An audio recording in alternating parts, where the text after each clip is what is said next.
We're going to do just a little bit of maintenance tips, things that we do in the garden to prolong the life of perennials. After they bloom, sometimes they start looking really kind of scroungy, but they still have a little bit of flowers on them, and we want to make them live another couple of 3 weeks and still looking halfway decent. So, over here, there's a classic example here.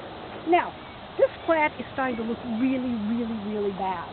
All right, now I can't make it look perfect, but I can improve its look, and here's how you do it. Now, over here, now I have already done this, but take a look at this one, right? All these dead leaves. So, with a gloved hand, you can basically just run your hand up the plant, and, well, it is not gorgeous, but now we have a fairly clean stem, and we have the flowers. Now look at the flowers. They're really quite pretty.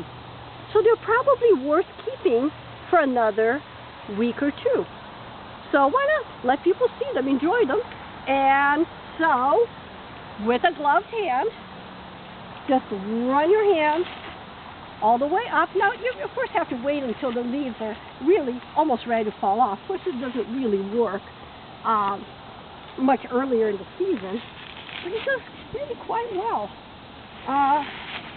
And it's very quick. I mean, this is not something that will take you a long time. I mean, very quick.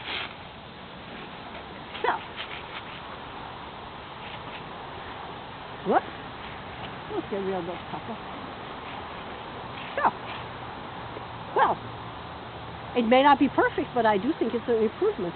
Now, over here, we're going to do something similar.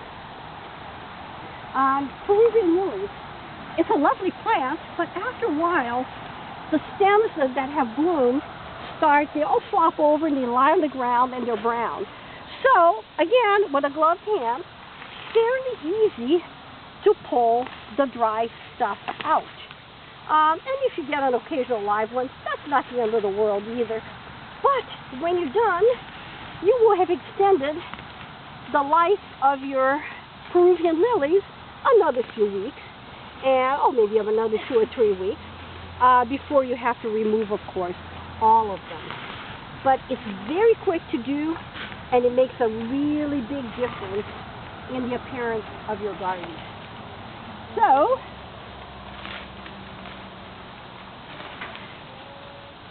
here it is, without doing too much more. I have generally improved the looks of my Peruvian lily bed. So, these are just a couple of tips that we have learned over time here in the garden, how to make the garden look good for a little bit longer than what it normally would.